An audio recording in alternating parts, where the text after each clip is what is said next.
dia, vascaínos e vascaínas! Vamos a mais um vídeo aqui do canal Resenha Vasco, nessa segunda-feira aí, pós-clássico dos milhões, né? Pós-clássico dos milhões. Vamos falar muito sobre esse jogo, esse empate no finalzinho.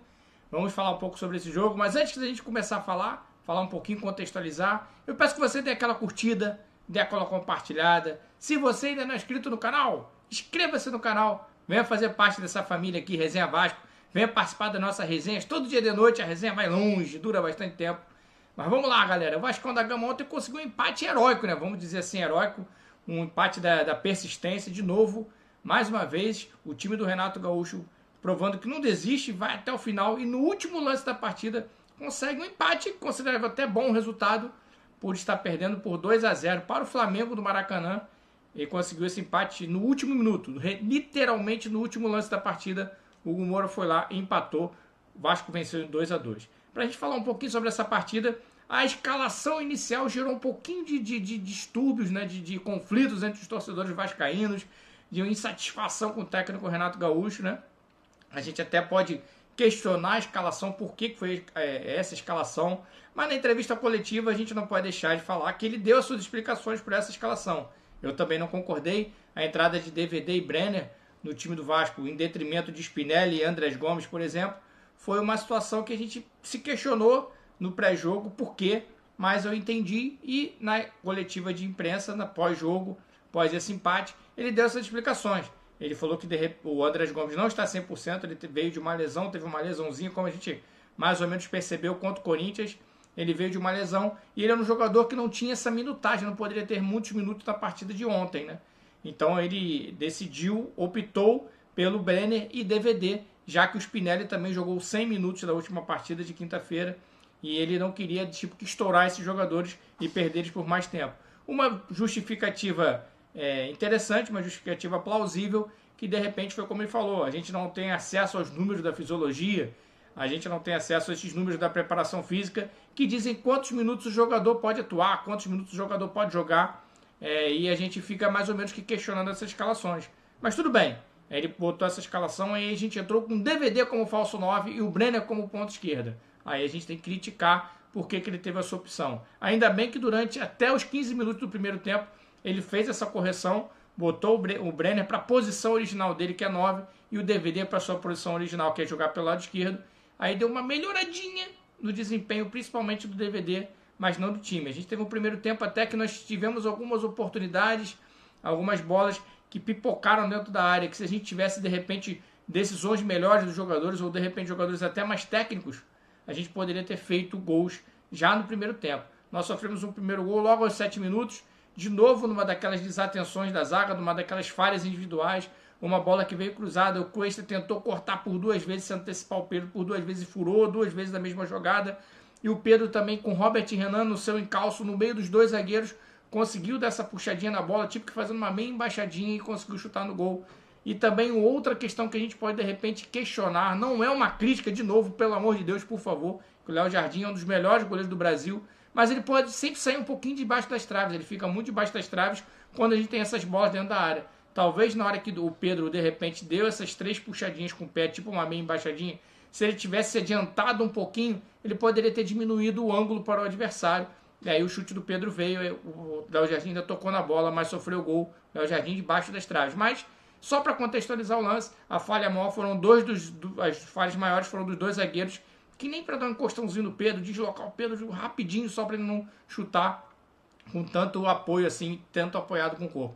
Então o Vascão saiu perdendo no primeiro tempo de 1-0, mas um primeiro tempo de muito poucas jogadas perigosas a favor do Flamengo e um pouco mais jogadas perigosas nossas, porque a gente tinha aquela bola no último terço, sempre tomando as decisões erradas, que podiam ser concretizadas de repente em finalizações mais perigosas, justamente por esses erros de decisão nesse último terço. Um desses erros que a gente pode ver no primeiro tempo, o Brenner retomou uma bola, fez uma retomada de bola, 3 jogadores do Vasco contra 2, 2 jogadores passando pelo lado direito, sozinho ele decidiu chutar no meio de 2 jogadores do Flamengo, acabou chutando para fora, uma bola fácil de ser rolada para o lado, para o seu colega fazer o gol, e ele tomou a decisão errada. Várias bolas na pequena área, pipocando na pequena área, ou até com o próprio Brenner, com um cruzamento para a área, o Brenner dentro da pequena área se embolou todo com a bola, não conseguiu chutar, não conseguiu finalizar.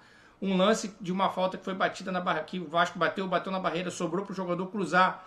o DVD de frente para a jogada, ele tinha visão total da bola, da linha da bola, ele conseguiu ficar na frente da bola e ficou em impedimento, num lance fácil de fugir do impedimento, ou seja, decisões finais no último terço que a gente de repente deixou escapar no primeiro tempo algumas oportunidades de pelo menos sair com um empate. Aí já no segundo tempo, o Renato Gaúcho manteve os mesmos jogadores, não fez as substituições esperadas, que todo mundo queria, que fosse Spinelli, Andrés Gomes e o Adson nos lugares de Brenner, DVD e até do PH, que não estava numa boa partida, mas não conseguiu fazer as substituições com 13 minutos.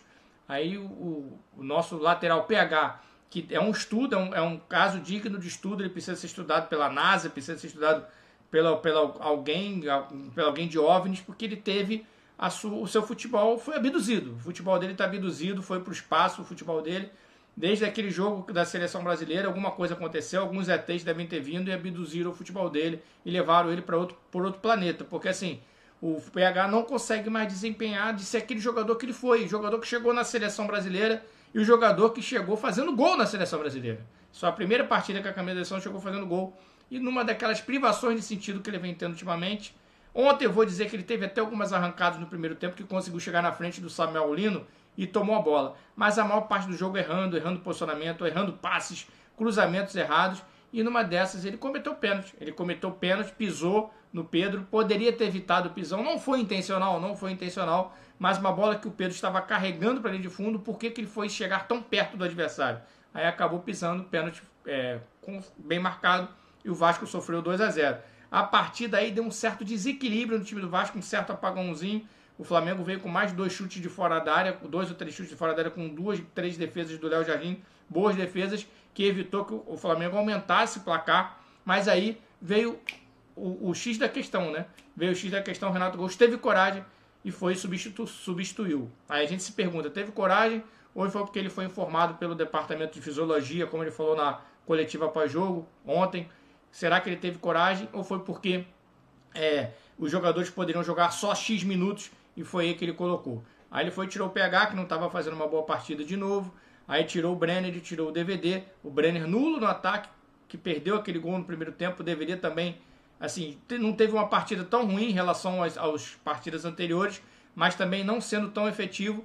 Aí botou o Andrés Gomes, Adson e o Spinelli. Aí o Vasco conseguiu ter um volume de jogo um pouquinho maior. Teve o crescimento também do Thiago Mendes. O Thiago Mendes cresceu um pouquinho na partida. O Thiago Mendes, a gente visivelmente um pouquinho travado ainda por conta da contusão que ele teve contra o Corinthians. Um pouquinho travado ainda, não está 100%. Mas mesmo assim, o Vasco perdendo 2-0 ajudou nessa questão de fazer a marcação-pressão lá em cima, não deixar tentando sufocar o Flamengo.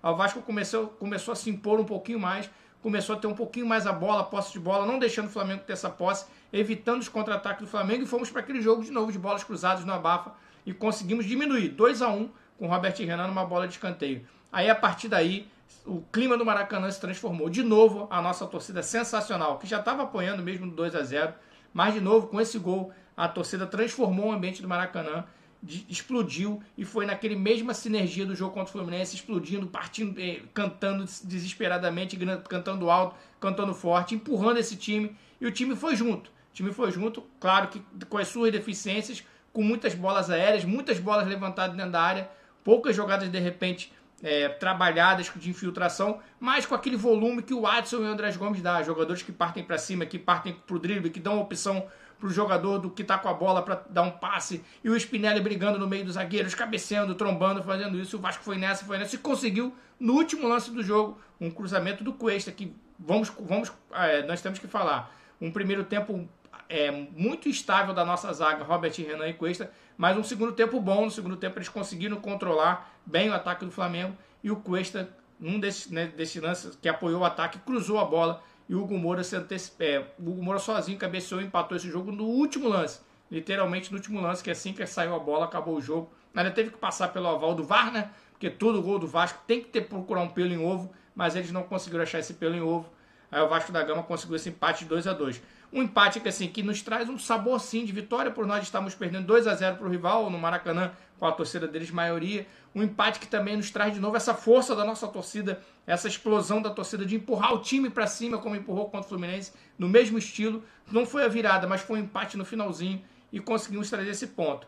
Agora estamos a 2 pontos acima da zona de rebaixamento, 3 pontos acima da zona de rebaixamento apenas. Estamos na 15ª posição, mas assim, temos agora uma sequência de 3 jogos em casa e 1 apenas fora. Na realidade são Atlético Paranaense em casa, Internacional fora, Bragantino e Atlético Mineiro em casa até a parada da Copa do Mundo. Então é possível sim que a gente consiga mais 9 pontinhos e terminar nessa parada, chegar nessa parada da Copa do Mundo com 26 pontos e tendo o segundo turno um pouquinho mais tranquilo, pensando em coisas maiores, já que a gente tem expectativa que nessa janela a gente consiga grandes reforços. Então, vascaínos, não conseguimos vencer o Flamengo, era uma oportunidade ontem de nós vencermos o rival não teve um bom jogo, a gente teve essa oportunidade de rival errando bastante passes, o rival teve 1 ou 2, 3 chances depois quando fez o 2-0 pelo Vasco estar desestabilizado, mas no geral foi um jogo mais ou menos de igual para igual, com o Vasco sendo aquele time um pouquinho mais dominante, um pouquinho mais pressionando no campo adversário, mas com muitos defeitos técnicos no último terço,